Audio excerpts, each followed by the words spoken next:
Episode 29ல jug வந்து அவங்க sisters கிட்ட பேசிட்டு இருக்காங்கல்ல, அப்பா அந்த லேடி கூட தான் போயிருக்காருன்னு.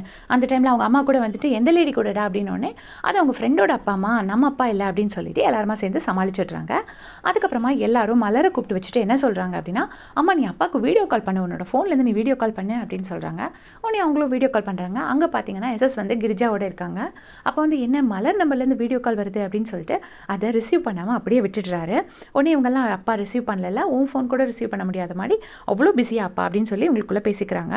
அப்புறமா ஜக்கு வந்து அவங்க 3 சிஸ்டர்ஸையும் கூப்பிட்டு வச்சுட்டு சொல்கிறாரு, இந்த மாதிரி அந்த ஆளுக்கு ஒரு பொண்ணு இருக்குன்னு சொன்னேன்ல, அந்த பொண்ணு அவரோட பொண்ணு இல்லை, அந்த ஒய்ஃபோட பொண்ணு, அவங்களுக்கு இன்னொரு அப்பா இருக்காங்க அப்படின்னு சொல்லிட்டு அந்த மதுவோட அப்பா வேற அப்படிங்கிறத வந்து சொல்கிறாங்க. உனக்கு எப்படி தெரியும்னு கேட்கும்போது ஃப்ரெண்டை வச்சு விசாரித்தேன் அப்படின்னு சொல்கிறாங்க. சொல்லிட்டு அப்போ இனிமேல் நம்ம அப்பாவை தனியாகவே விடக்கூடாது, அப்பாவுக்கும் அந்த லேடிக்கும் நம்ம எப்படியாவது சண்டை மூட்டி விடணும், அதுக்கு வந்து நம்ம முதல்ல கடையில் ஒரு ஆளை போடணும் அப்படின்னு சொல்லிட்டு ஜக்கு நீ போறியான்னு கேட்கும்போது மீரா இல்லை நானே போகிறேன் அப்படின்னு சொல்கிறாங்க. இப்போ அப்பா என்ன பண்ணுறாருனா வெளியே வந்துட்டு லாபியிலேருந்து வீடியோ கால் பண்ணுறாரு.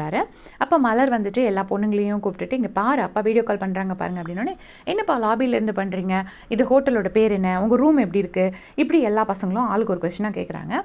உடனே அப்பா வந்துட்டு எனக்கு சார்ஜ் இல்லை அப்படின்னு சொல்லி சமாளித்து ஃபோனை கட் பண்ணிடுறாரு.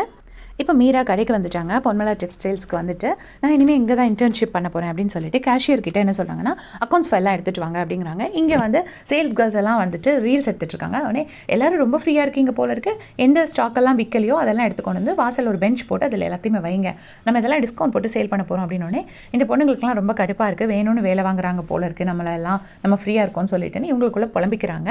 அப்போ வந்து அங்கே பார்த்தீங்கன்னா எஸ்எஸ் வந்து கிரிஜா கிட்ட சொல்லிட்டு இருக்காரு, நீ வந்ததுனால தான் என்னோட வேலையெல்லாம் முடிஞ்சது, நீ பண்ண ஹெல்ப்பை என் காலத்துக்கும் நான் மறக்க மாட்டேன் அப்படின்னு சொல்லி ரொம்ப இமோஷனலாக அவங்க கிட்ட பேசிட்டு இருக்காரு.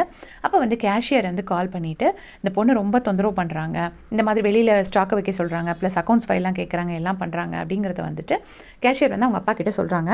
உடனே அப்பாவும் ஃபோன் பண்ணிவிட்டு மீராவுக்கு கேட்குறாங்க. அதுக்கு முன்னாடியே மீரா வந்து ஒரு நிமிஷம் அவங்க அப்பாவுக்கு ஃபோன் பண்ணி நான் கடைக்கு வந்திருக்கேன்னு மட்டும் இன்ஃபார்ம் பண்ணிவிட்டு அவரோட ஒப்புதல் கேட்காமலே ஃபோனை கட் பண்ணி இருந்திருப்பாங்க. அதனால் அவங்க அப்பாவும் இப்போ ஃபோன் பண்ணிவிட்டு, நீ எதுக்குமா உன்னை கடைக்கு வர வேண்டாம்னு சொன்னேன், நீ கேட்கல, நீ வந்துட்டேன்னு சொல்லிட்டு ஃபோன் பண்ணிவிட்டு வச்சுட்டு இப்போ வந்து நீ தேவையில்லாமல் எல்லாருக்கும் தொந்தரவு கொடுக்குற, கடையில் வேலை பார்க்குற எந்த ஸ்டாஃப்க்கும் நீ தொந்தரவு கொடுக்காத அப்படின்னு சொல்லிட்டு அவங்க அப்பா திட்டுறாரு. அதுக்கு வந்துட்டு அதெல்லாம் ஒன்றும் இல்லை, அதுக்குள்ளே என்னை பற்றி யாரும் போட்டு கொடுத்துட்டாங்களா அப்படின்னு சொல்லிட்டு, அப்படிலாம் ஒன்றும் இல்லைப்பா, நான் யாரையும் தொந்தரவு பண்ணல அப்படின்னு சொல்லிட்டு நைஸ் எஸ்கேப் ஆகி ஃபோனை வச்சுடுறாங்க. இப்போது இன்னொரு பக்கம் அஸ்வின் வந்து பொன்மலர் அம்மா வீட்டுக்கு வராங்க. வந்துட்டு அம்மா மீரா எங்கே அப்படின்னு கேட்கும்போது, மீரா வந்து இந்த மாதிரி இன்டர்ன்ஷிப்காக போயிருக்கா, நீ போலியா அப்படின்னு கேட்கும்போது, மீரா இப்போல்லாம் கிரிக்கெட் ப்ராக்டிஸ்க்கே வர மாட்டேங்கிறா, பூனேக்கு அவள் செலக்ட் ஆகிருக்கிறாமா, பூனேக்கு வர சான்ஸ் கிடைக்கிறதே ரொம்ப பெரிய விஷயம், கிரிக்கெட்டில் அவளுக்கு நல்ல ஃபியூச்சர் இருக்குது, இப்போ அதை விட்டால் எப்போ பார்த்தாலும் டல்லாகவே இருக்கிறா, எதுவும் பேச மாட்டேங்கிறா, ஏதோ பிரச்சனையில் இருக்கா, என்னன்னு கேட்டாலும் சொல்ல மாட்டேங்கிறா, கிரிக்கெட்டில் கான்சென்ட்ரேட்டே பண்ண மாட்டேங்கிறா, நீங்களாவது கொஞ்சம் பேசுங்கம்மா அப்படின்னு சொல்லிட்டு அஸ்வின் வந்து அம்மா கிட்ட சொல்லிட்டு கிளம்பிடுறான்.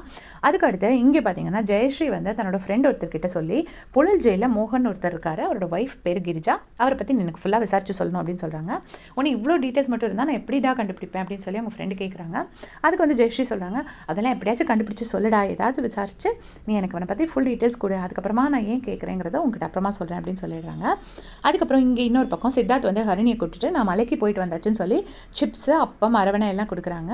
உனக்கு சிப்ஸ் எல்லாம் இருக்கிறோன்னே சும்மா தான் சிப்ஸ் வாங்கலைன்னா மலைக்கு போனேன்னு சொன்னாலே யாரும் நம்ப மாட்டாங்க இந்த காலத்துலன்னு சொல்லிட்டு, உன்னோட டிசிஷன் என்ன எனக்கு சொல்லு அப்படின்னோடனே, டிசிஷன் எப்போவே சொல்லி ஆகணுமா அப்படின்னு சொல்லிட்டு ஹரிணி கேட்குறாங்க. ஆமாம் இப்போவே சொல்லணும், என்னால் இப்போவே ப்ரெஷர் தாங்க முடியல அப்படிங்கிறாரு.